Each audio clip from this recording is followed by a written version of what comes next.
پر کوئی بڑائی نہیں ہے، نہ کسی اجمی کو کسی عربی پر، نہ کسی گورے کو کسی کالے پر، نہ کسی کالے کو کسی گورے پر کوئی پرمکتا نہیں ہے۔ پرمکتا اگر کسی کو ہے تو صرف تقوی، دھرم پرائن اور پرہیزگاری اختیار کرنے والے کو ہے، ارتھات رنگ، جاتی، نسل، چھیتر کسی کی بھی سرشٹا بڑائی کا آدھار نہیں ہے۔ بڑائی کا آدھار اگر کوئی ہے تو ایمان، چرتر اور تقوی ہے۔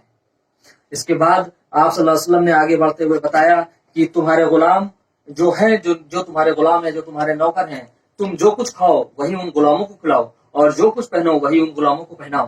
اور اس کے بعد جو آپ نے سندیش دیا، وہ آپ نے کہا کہ جاہلیت کے زمانے میں، جاہلیت کا زمانہ آپ کو بتاتے چلیں اس دور کو کہتے ہیں کہ جب اسلام، اللہ کے رسول صلی اللہ علیہ وسلم کے اعلان نبوت سے پہلے جو ہمارا عرب کا کلچر تھا، عرب کا معاشرہ تھا، وہاں پر جو ہے بہت جاہلیت پھیلی ہوئی تھی۔ جاہلیت کا تو عالم یہ تھا کہ لوگ اپنے چھوٹے چھوٹے بچوں کو زندہ زمین میں گاڑ دیا کرتے تھے۔ اس کے علاوہ وہاں پر جو نظام تھا کہ جو قافلے وہاں نکلتے تھے، قافلوں کو لوٹ پاٹ، قافلوں کے ساتھ لوٹ پاٹ کی جاتی تھی۔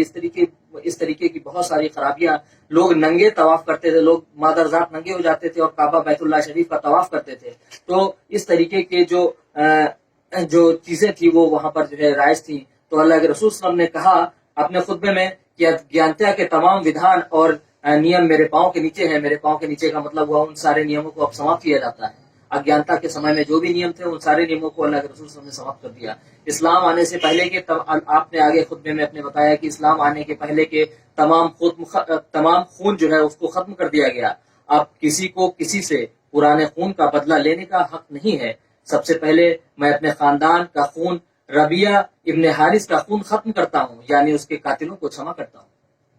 اگیانتا کے سبھی بیاج ختم کیے جاتے ہیں، اور سب سے پہلے میں اپنے خاندان میں سے ابن مطلب کا بیاج ختم کرتا ہوں۔ عورتوں کے معاملے میں اللہ سے ڈرو، تمہارا عورتوں کا تم پر ادھیکار ہے۔ اور اس کے بعد اللہ کے رسول صلی اللہ علیہ وسلم نے اس خطبے کو آگے بڑھاتے ہوئے بتایا کہ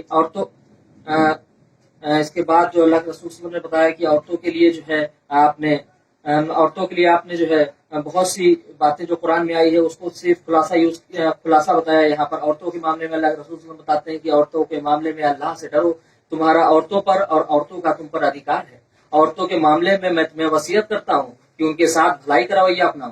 لوگوں یاد رکھو، میرے بعد کوئی نبی نہیں اور تمہارے بعد کوئی امت سمودائے نہیں۔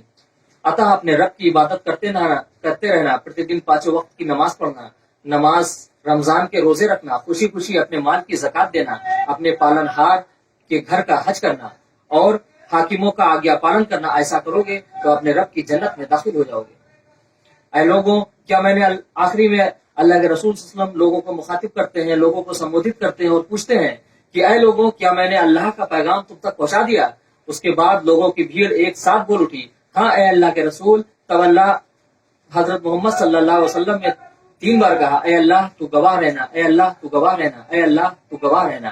اس کے بعد قرآن کی آخری آیت نازل ہوئی، آج میں نے تمہارے لیے ستیہ دھرم کو پورا کر دیا اور تم پر اپنی نعمت کرپا پوری کر دی۔ قرآن کی یہ 5ویں سورت ہے اور 5ویں سورت کی یہ 3ری آیت ہے۔ تو یہ سندیش جو اللہ کے رسول صلی اللہ علیہ وسلم نے اپنے آخری خطبے میں دیا، یہ امت کے نام ایک وصیت ہے، اور اس وصیت کو امت کے ہر فرد کو مضبوطی سے تھامے رہنا چاہیے۔ اگر اس وصیت کو امت کا ہر فرد مضبوطی سے تھامے رہے گا تو وہ کبھی گمراہ نہیں ہوگا، وہ دنیا کے اندر ہمیشہ خیر اور خیر خواہی اور بھلائی کا جذبے کے ساتھ کام کرے گا۔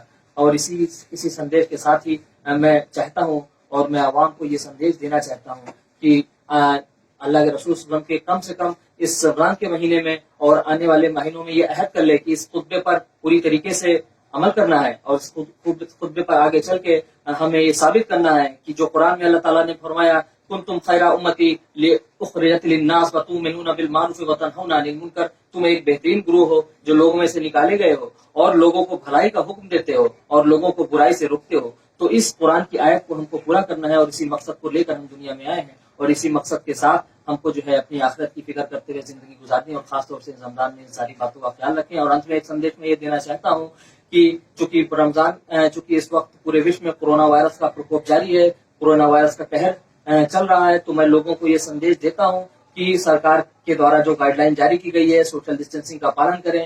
دیکھیے سرکار نے جو چیز بتائی ہے وہ کوئی نئی چیز نہیں ہے۔ آپ دیکھتے ہیں کہ جب کوئی طوفان آتا ہے، جب کوئی آپدا آتی ہے، جب کوئی اس طریقے کا بھوکمپ آتا ہے، تو ہم دیکھتے ہیں کہ سارے چرند پرند، سارے چڑیے اور سارے جو ہے چیزیں لوگ اپنے اپنے گھروں میں چھپ جاتے ہیں، اور جو ہے سارے سب لوگ اپنے اپنے گھروں میں چلے جاتے ہیں. تو آپدا کے سمے میں جو یہ جانا ہوا، یہی تو لاک ڈاؤن ہے. لاک ڈاؤن تو نیچر کا نیم ہے. جب کوئی آپدا آتی ہے تو ہم نیچر کے فطرت کا نیم ہے. تو اس فطرت کے نیم کو فالو کرتے ہوئے جہاں تک ہو سکے ہم لوگ لاک ڈاؤن کا پالن کریں، اور لوگوں سے جو ہے سوشل ڈسٹینسنگ کا پالن کریں. جتنی احتیاط ہو سکتی ہے اتنی احتیاط کریں، اور ساتھ ساتھ اپنے رب سے اپنے گناہوں کی معافی مانگے، جو کہ ہو سکتا ہے اللہ تعالیٰ ہمارے دعاؤں کی بدولت اور دعاؤں کے صدقے میں، اللہ کے رسول صلی اللہ علیہ وسلم کے صدقے میں، اور جو ہمارے اہل بیت ہیں اور جو ہمارے جتنے بھی صحابہ اکرام ہیں، یہ ان لوگوں کی محنتوں کا نتیجہ تھا جو اسلام ہم تک پہنچا. تو ان کے جو ہے صدقے میں یہ مصیبت جو ہے ہم لوگ سے دور کرتے ہیں. تو یہ تھے ہمارے ساتھ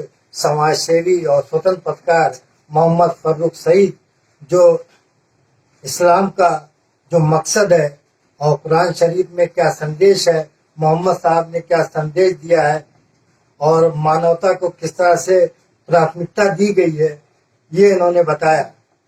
کیمرہ مین روی پانڈے کے ساتھ میں ساجد حسین، سچ اب تک نیوز، ایودھیا.